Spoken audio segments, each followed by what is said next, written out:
What is going on, everybody? Welcome to This War of Mine Stories, DLC number 2, the last broadcast. I'm your host, the bird, known as Falcon.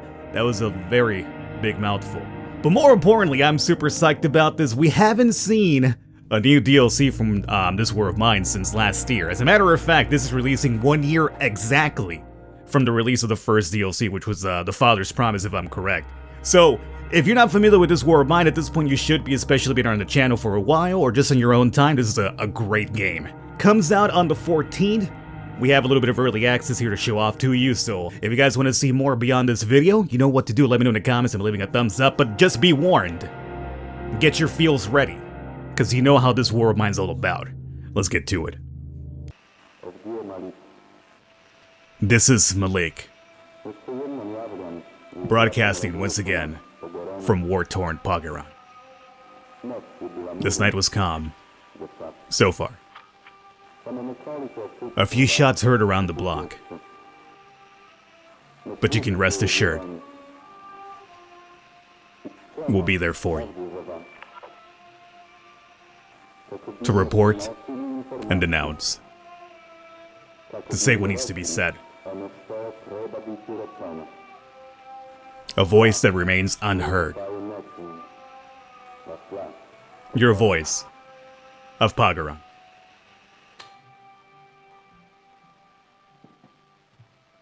Oh, wow. Okay, so I've kept away from everything from this game. I'm playing this, like, fresh as a daisy for you guys here. That dude's, like, handicapped. I wonder if we can play as him? That'd be intriguing. I mean, we've kind of played as kids in the past. A handicapped person, that'd be a lot of different gameplay, I would say. So we're going to day 1. Am I only rolling with one person or what? I only saw him, because just him alone would be like, how do I go out scavenging, you know? Alright. Same amazing look as usual. I love the look of this game. That's initially what drew me to This War of Mine. The first time ever when I first played the game, just like the entire look of it, then I got to play it. I enjoyed the gameplay, but more importantly, the stories and just like how it hits you in the feels is just like really great. Okay, so there's somebody else there. That's good. Malik and Esma live in an abandoned broadcasting station, where Malik used to work as a radio host. His wife jokes that the mortar shell which destroyed their house has fulfilled a secret wish. Now he doesn't have to leave work and all. That's one way to look at it.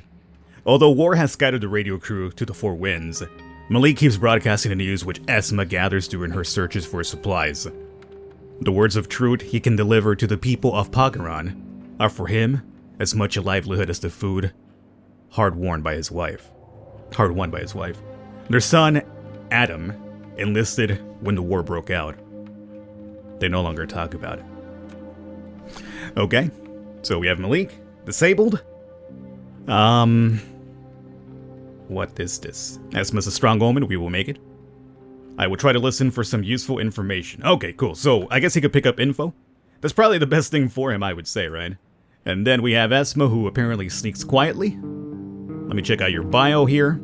You're a smoker, okay. So we might have to, unfortunately, get you some smokes on occasion, otherwise you'll get into depression mode, which is no good. Malik, what about you? You're both smokers, okay, a smoking couple. It kind of makes sense, you know? I'm not saying that necessarily you only date a smoker or you won't date a smoker. See, I've been in both situations. But I'm just saying, for the most part, if you're not a smoker, you're probably not accustomed to the smell, so dating a smoker would probably be a little bit difficult for you. We have herbs over here, and we got some water. We'll grab everything here for now. So, if this is your first time with This War of Mine, you're in for a treat. This is an amazing survival game, but more importantly, it's a survival game that really has a really deep, meaningful impact. And you get into some really hard situations where you gotta make some really critical decisions and stuff like that, so it's one of those games that's very serious. I tried to tone it down, I'm not gonna be like a depressed dude out here, right? But, the Falcon comedy wit is toned down a little bit for these type of games just because it's, serious. Like, if somebody's dying, I'm not gonna be here, like, cracking jokes being like, oh, look at this guy die, oh, that's hilarious. Oh, this guy's starving to death. I'm not giving him food. Esma's a strong woman, we will make it. Did you get any information for me? I guess he did not. So we got a couple of lockpicks over here. Okay. So at the moment right now, I'm trying to just go around. This is going to be like the basement we live at. There's an herbal shop right there. Access to our herb garden was cut off by the recent hit. We must dig through the rubble. More than likely we need a shovel for this, huh? Yeah. Yeah, so we can't get over this side of the building for now. I think the Father's Promise also did something fairly similar. Can I... Oh, that's boarded up from the other side. No, never mind. I think the Father's Promise did something fairly the same, where the second half of the house was like, you know, inaccessible unless you built a bridge or something. So this is going to be similar to that. A photograph of a smiling young couple. The bride is holding an infant swaddled in a blanket. Okay. Speaking of which, dude, since you're done up here, I'm not sure how capable you are of, like, you know, doing stuff for me. Can you go... I mean, I don't want to sound insensitive, but can you go down the stairs? Vinyl record with good music. I miss the times when I could put on music rather than war updates. That'll be our bed. Over here, so we have a medicinal shop. Yeah, that's to grow food. Where this is to like make like healing herbs and like cigarettes and stuff like that. Check this out, and then let's see. We still got to keep moving here. Right now we have like a certain amount of time until the days, or at least until nighttime shows up. At nighttime, we have to go out and scavenge. That is when the danger really starts creeping up. Not only when you're out scavenging, but also in the house. You could get like, you know, ambushed and stuff like that.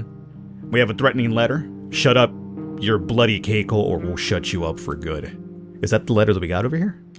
I guess so. Beans, and we got some electrical parts.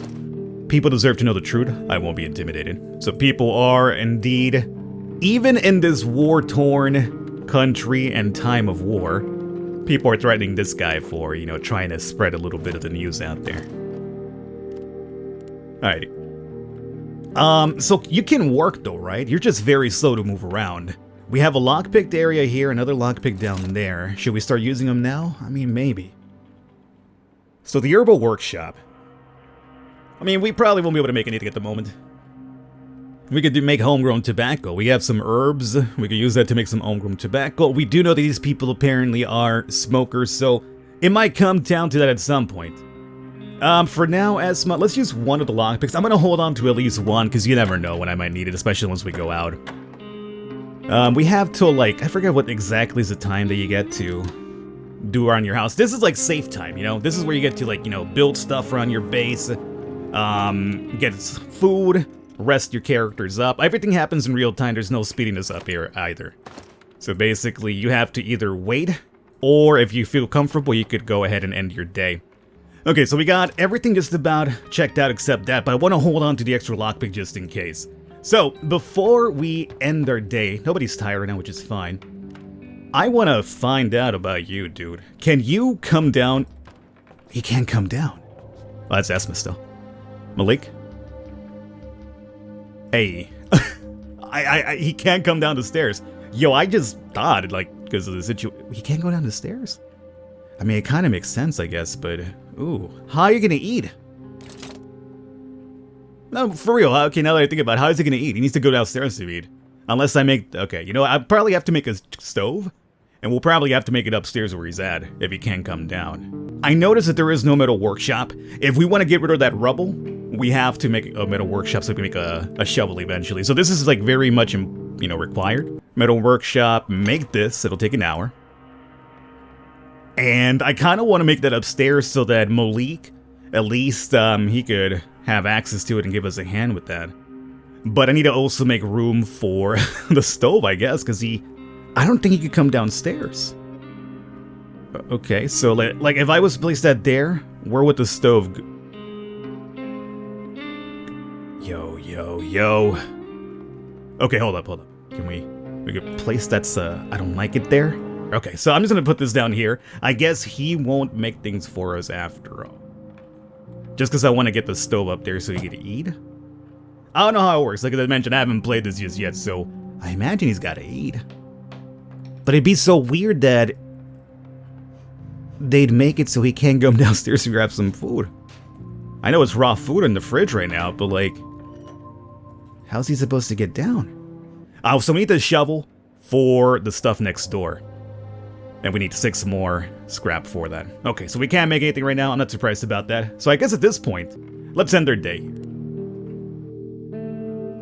Okay, so Malik can't scavenge. I figured as much, but Never know how it's gonna play out. So he can't scavenge. He can sleep in bed. He'll get fully rested, which is great. Right now, we'd have to worry about thieves breaking in. Hopefully, because it's still early in the game. Later on, it will be a problem. So we'll probably have to recruit some people at some point. So right now we have the park, we have the gas station, we have a ghost house, really. A man who lived there used to give shelter to people in need. He either died or fled after his home has been ravaged by mortar fire. Since then the house stands abandoned, and neighborhood kids say that it's haunted. Oh, it's just kids. It's just kids saying it's haunted. Gas station. This one was the very first places people looted while fleeing from the city. There had been a few hour-long ceasefire intended to clean the whole area from civilians, but it was broken. Many people died. Though neither side claimed responsibility to this day. Despite heavy shelling of the whole district, the station is in surprisingly decent shape. It may have been looted, but it might still be worth to check out. Alright, let's go to the ghost house, why not? Lots of materials, lots of weapons, and a huge amount of parts. Right now we're looking for parts, so nothing about food anywhere, huh? Yeah, nothing about food. Well, let's prepare. And luckily I did keep one of these, I will take that one. And that's about it. We normally can take tools with us, but none of this really is going to help us out here. Unless we're going to an area that has like a trader. And then you can take some stuff to a map that has like a trader, and you can trade goods and stuff like that, but right now it seems good. It's deserted, I don't expect to meet anyone inside. Good, so that means I don't have to like sneak around too much and I can just run around. Very good. I hope that's really the case, so you're not just assuming it's empty. Alright, so here's our first little pile of remains. So what I like to do is like just find something near the entrance or exit, which is where we're at. And this is going to be my looting spot. And because it's my looting spot, I don't know why I grabbed the stuff, but the stuff over here, great. What we want to do, or at least what I like to do, is go through the entire map, move stuff from far away as possible, bring it to the entrance, and the reason why I do this is because you're going to come to these areas more than one time, especially because you can't take everything in one go. So in the future, when you come back, you don't have to go through the entire map, you just walk in, stuff's like nearby, you grab what you need, and you go. So that's what I normally do. So this is normally my just stockpiling time. Take everything over there. Like at this point, we would grab everything over here and then load it off to the entrance here. But since we got some more room to look around, we're gonna need a saw blade for that apparently. I think something we have to make through the metal workshop, so it's another reason why we need an upgrade beyond the axe either. As well, I should say. And, ooh, a teddy bear. This toy has seen better days, it's broken now, but it certainly brought a lot of joy to its previous owner. We'll probably take that, maybe it could be a good bargaining tool. Or maybe run into a kid who needs it. So we're completely packed up now. So we know over here we're gonna need a saw blade at some point. We picked up everything over here. We have a fridge, okay, good. Hopefully we can find some food after all. You said no food in the little thing over there, but you had food. Good, grab everything, good. Those little red things you're seeing in case, again, if you already know what I'm talking about, then you're fine. This is only like in case it's like the first time you've seen this War of Mine. You'll be surprised sometimes when I'll play a game that's like, you know, it's like new viewers or something and be like, oh, I've never seen this before, Falcon's kind of like, really? Well, you're in for a treat. But those little red things are telling you basically noise. We can't see it. But you see how there's a little eye icon there? I can peep through the keyhole. As a matter of fact, we might be able to do that right now. So for instance, if I didn't know this was a safe area, as she already mentioned, and there was like enemies lurking about, you'd see that moving. That's how you would kind of dictate where they're at. And you could also peek through keyholes and see exactly what's in there. Sometimes it'll be some enemies, and sometimes it'll just be a little mouse.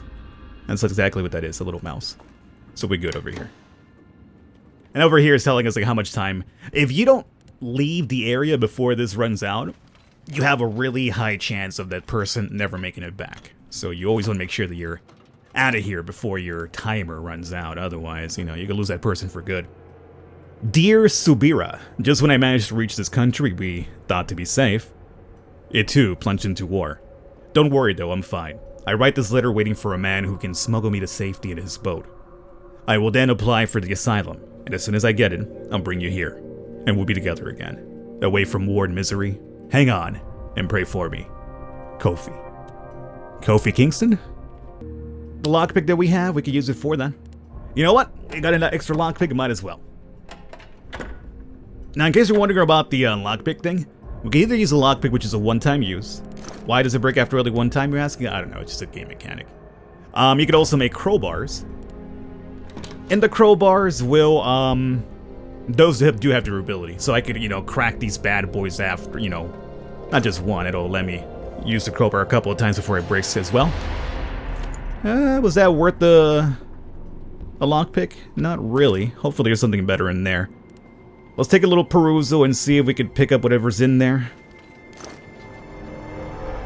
I mean, we got weapon parts, I guess, if that's anything. And we got some cigarettes. These people are indeed, smokers, so we might need them, otherwise they'll get depressed. So, yeah, I guess it's not bad. Can we take anything over here? We can take that, and take that. No more room for these two bad boys over here. That's fine. So, yeah, I guess it's fine. Normally, I like to use lock for some really good stuff, but as I mentioned, once we make a crowbar, we'll be able to, you know, break those locks a lot easier than having to use a one-time use lockpick. So, we're done, and we have plenty of time to spare. So, I'm just gonna go up here and grab this stuff, and now the thing is, we're kind of like the decision, what do we need? It does seem that more importantly, especially to get that rubble out of the way, we need that shovel as soon as possible. Which I think required, I already forgot required, it required scrap, right? Scrap and something else. So we absolutely will make it a point right now to... That's the letter that we read, right? Yeah. We'll make it a point right now to bring back as much scrap as possible. I don't think there's really too much of a value here, though. I'm also looking for stuff that we could trade, because eventually, I imagine maybe traders will show up in our house too, like it does like in the other versions of the game. So, that was a really, really good haul. Dude, okay, we're gonna get a lot built right now, which is good. Hopefully it gets us enough time to get to the other side of the map here. Alrighty, let's see. We're almost out of time with this video, too. But before we go running off, I'll kind of get us going here. And what I'll do is I'll leave it up to you guys if you want to see more of this. We're entering day number 2. I'm hoping nothing went down. I imagine it probably is only the first day. Slow news day, sorry. So we are supposed to keep out an eye for news as well for Malik to broadcast. I guess that letter that we read about Subira and the war thing wasn't really newsworthy, so we gotta keep our eyes out for clues and stuff like that. So we got a lot of good stuff over here, excellent. What I'd like to do then, as you can see, Esma's hungry and tired. We're gonna definitely get a stove happening. Malik, what are you just doing standing over there, dude? Is that where I left you? Sorry, buddy. Go over there and check out the news and see if there's anything important for us to check out. I'm gonna make the stove, as I mentioned, above for our boy here. So, let's bring this... No, that's gonna be the metal workshop. Well, we do need this. We have plenty of it for it. But before we commit to that, let me make sure that we can make that stove. Yes, no, it's a moonshine still. Crude stove. Yeah, we should be able to make both of them. So let's make the stove... up here? Right there, huh? Okay. What is next to the herbal workshop? I think that's the herbal workshop. Is that the herbal workshop or is it this one right here? That's to grow food and veggies. This is to like make medicine and bandages and healing stuff and cigarettes. I guess it's herbal enough, whatever. So it'll be next to the stove. Makes sense to me. The only reason I'm doing this over here is because like, I'm not sure about our boy's chances to go downstairs, as we already kind of saw. He can't go downstairs. I'm only hoping that it's possible once we open this up and he could go down that set of stairs. Alright, so there it is. Now, if we come over here, we could cook some of the food. And because I'm hungry... Now, I'm not sure about the meta when it comes to, like, hunger, when I'm supposed to feed. I remember I used to, like, wait a certain time was, like, the most ideal time to do it. You don't want to feed them immediately when they're hungry, I don't think. You want to milk it a little bit. So we need 2 consumable fires for that, which we don't have. I'll have to burn 2 wood to make that happen. So that's going to be enough for us to make the meals. But you know what? I think Malik's almost done. He could probably make the food for us. Meanwhile, I get some rest with her. And I also want to run down here. Yeah, I'm going to run down here and make the shovel so we can start popping this bad boy open just to verify. That is a shovel, right? Oh, a pickaxe. I thought it looked a bit different, because with the rubble you can use your hands. It takes a very long time. But you can still use your hands. Oh, so a pickaxe. Well, I did see the pickaxe there, so that's fine. Malik, you're going to come over here and make some food for us. So I need the pickaxe, which requires... Oh, thank God we brought some of these in. So 5, 5, and 2. Okay, that's fine. That's still makeable. It's going to take an hour and a half, though. I got to consider the fact that she still needs to get some rest, which takes a couple of hours. We're good. We should be fine. So Malik, I'm going to have you come on over here and make a little bit of food for us. But if you guys want to see more of this, let me know in the comments and leaving a thumbs up. And we can do that. This comes out on the 14th November. So you should see this video a little bit before that. But 14 will be the release date for all of you guys here, and before we wrap up, I just wanted to make sure that... Oh, wait. I made it, right? Yeah. I know she's hungry and tired, but I just wanted to see... Yeah, so here it is. This will definitely open the side of the map for us. It's so tiring. Oh, you're too tired for that? Okay. So you get some rest. So Malik will have to handle it, I think. Malik, can you handle the pickaxe? Yeah, he's going there. Good, okay. No, Malik, no. Go there. And you... Good surprise. Alright, guys, I'm gonna wrap it up here. I will catch you next time.